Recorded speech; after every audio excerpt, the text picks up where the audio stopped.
Assalamualaikum warahmatullahi wabarakatuh. Kami dari kelompok 6 mata pelajaran hadis akam akan mengerjakan ulangan tengah semester yang beranggotakan Toharo Nur Safitri NIM 2020110020 dan Khairul Hana NIM 2020110032. Selanjutnya yaitu adalah hadis tentang wali meminta persetujuan wanita yang dinikahkan dan terjemah. Wa an Abi Hurairah radhiyallahu anhu anna Rasulullah sallallahu alaihi wasallam qala la tunkahu al ayyimu hatta tustamara wa la tunkahu al bikru hatta tustadana. Qalu ya Rasulullah wa kaifa idnuha qala antaskuta. Muttafaq alaih. Dari hadis dari Abu Hurairah radhiyallahu anhu bahwa Rasulullah shallallahu alaihi wasallam bersabda, seorang janda tidak boleh dinikahkan kecuali setelah diajak berembuk, dan seorang gadis tidak boleh dinikahkan kecuali setelah diminta izinnya. Mereka bertanya, wahai Rasulullah, bagaimana izinnya? Rasulullah bersabda, ia diam. Muttafaq alaih. Selanjutnya yaitu adalah tahrij hadis wali meminta persetujuan wanita yang dinikahkan. Dengan menggunakan kata kunci dapat diketahui bahwa matan hadis yang serupa berada di 8 kitab menurut data dalam kitab Al-Mu'jam Al-Muhfahros li Al-Faz Al-Hadith Al-Nabawi. Akan tetapi penulis hanya akan menyebutkan beberapa kitab saja. Di antaranya yaitu yang pertama, kitab Sahih Al-Bukhari, kitab nikah. Yang kedua, kitab Sahih Muslim, kitab nikah. Dan yang terakhir, kitab Sunan Abi Dawud, kitab nikah. Berikut adalah redaksi lengkap hadis dari pencarian hadis di atas. Yang pertama yaitu Sahih Al-Bukhari. Telah menceritakan kepada kami Mu'az bin Fadlah, telah menceritakan kepada kami Hisham dari Yahya dari Abu Salamah bahwa Abu Hurairah menceritakan kepada mereka bahwasanya Nabi Shallallahu Alaihi Wasallam bersabda, seorang janda tidak boleh dinikahi hingga ia diminta pendapatnya, sedangkan gadis tidak boleh dinikahkan hingga diminta izinnya.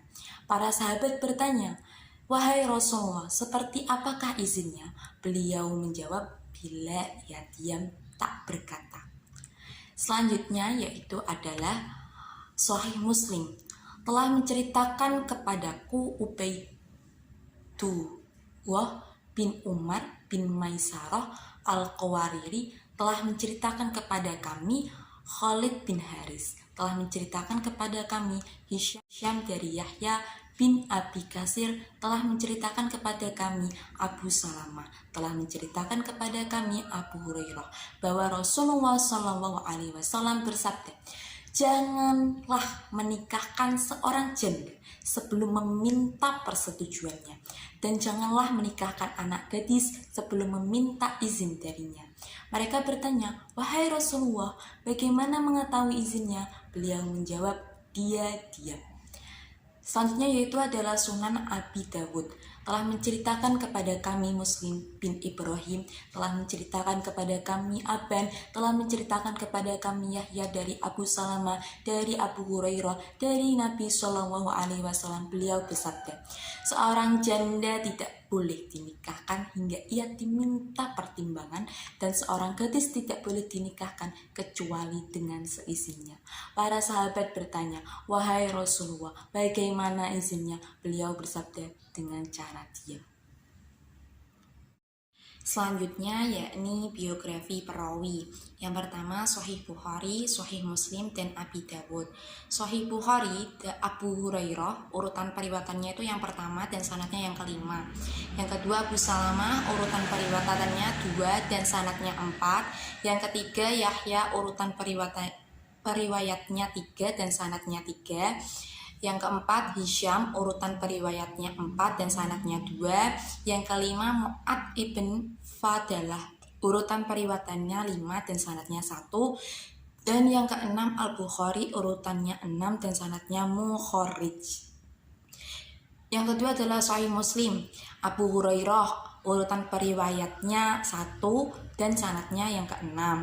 Yang kedua Abi Salamah, urutan periwayatnya 2 dan sanadnya yang kelima. Yahya, urutan periwayatnya yang ketiga dan sanadnya yang keempat. Hisham, urutan periwayatnya 4 dan sanadnya yang ketiga. Khalid ibn Al-Harith, urutan periwayatnya 5 dan sanadnya yang kedua. Ubaidillah ibn Umar, urutan periwayatnya 6 dan sanadnya yang pertama. Dan yang terakhir Muslim, urutan periwayatnya 7 dan sanadnya mukharrij.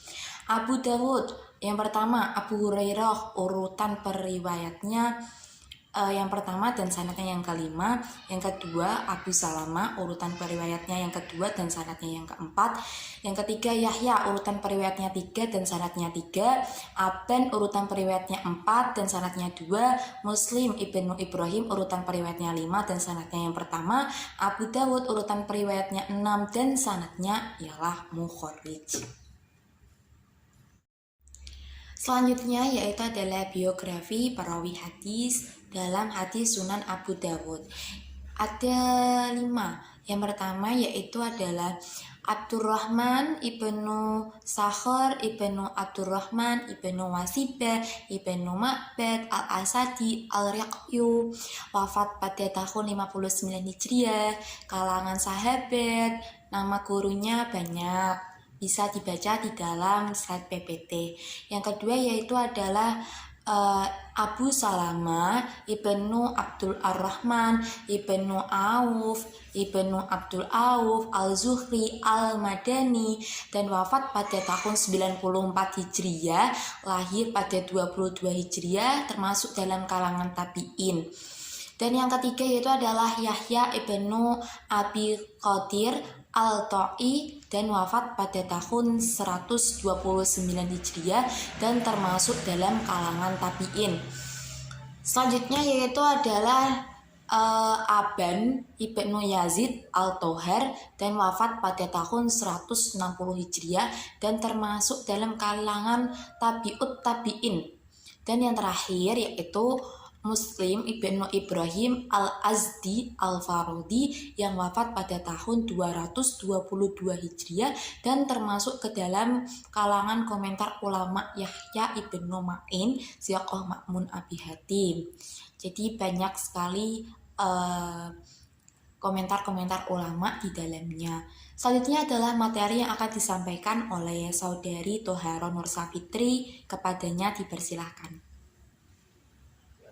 Syarah hadis adalah penjelasan kesohihan dan kecatatan sanad dalam matan hadis, menjelaskan makna-maknanya dan mengeluarkan hukum dan hikmahnya. Kualitas hadis. A. Abi Dawud, tahun 202 sampai 275 Hijriah. Imam Abi Dawud menerima hadis dari gurunya yakni Imam Muslim ibnu Ibrahim dengan menggunakan yang menunjukkan bahwa Abi Dawud menggunakan metode al-simai, yakni mendengarkan penyampaian hadis dari gurunya secara langsung. Dilihat dari tahun kelahiran dan tahun wafat, Abu Dawud lahir pada tahun 202 Hijriah, sedangkan gurunya Muslim wafat tahun 222 Hijriah.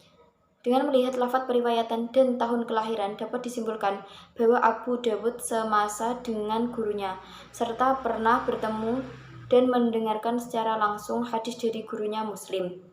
Oleh karena itu, antara Abi Dawud terjadi persambungan sanad.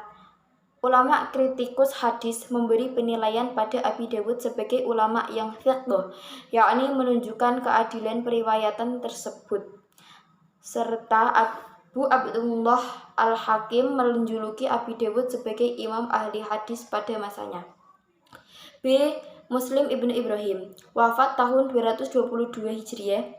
Muslim ibnu Ibrahim menerima hadis dari gurunya Aban ibnu Yazid dengan menggunakan lafaz. Hal ini menunjukkan bahwa Muslim ibnu Ibrahim mendengarkan penyampaian hadis langsung dari gurunya.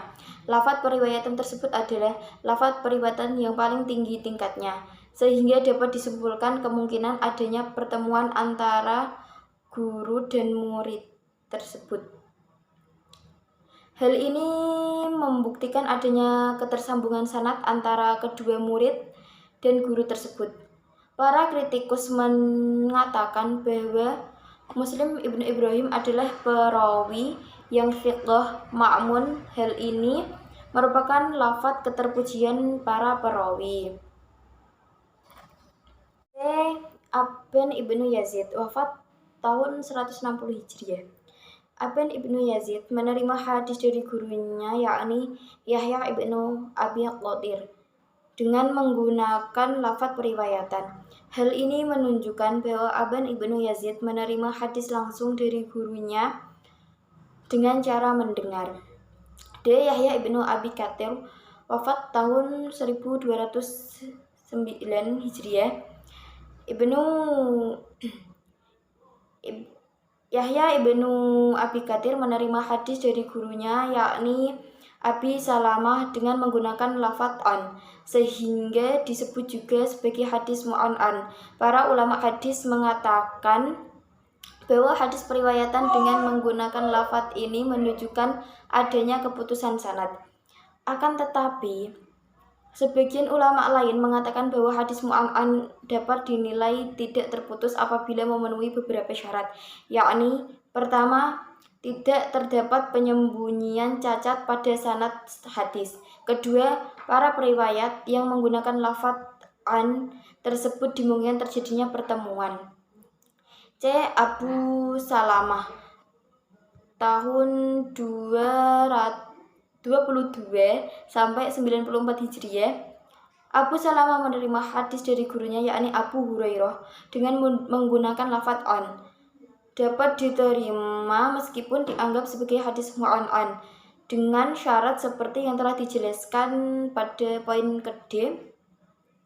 Dilihat dari tahun kelahiran dan tahun wafat, dianggap mungkin adanya pertemuan antara Abu Salamah dengan Abu Hurairah sebab hidup dalam satu masa. Abu Hurairah 59 Hijriah adalah periwayat dari kalangan sahabat. Beliau adalah sahabat yang paling banyak meriwayatkan hadis. Adapun sanad melalui jalur periwayatan dari Abu Dawud tidak mengandung sabda ilat. Seluruh periwayat dikatakan sebagai periwayat yang thiqah menurut para kritikus hadis.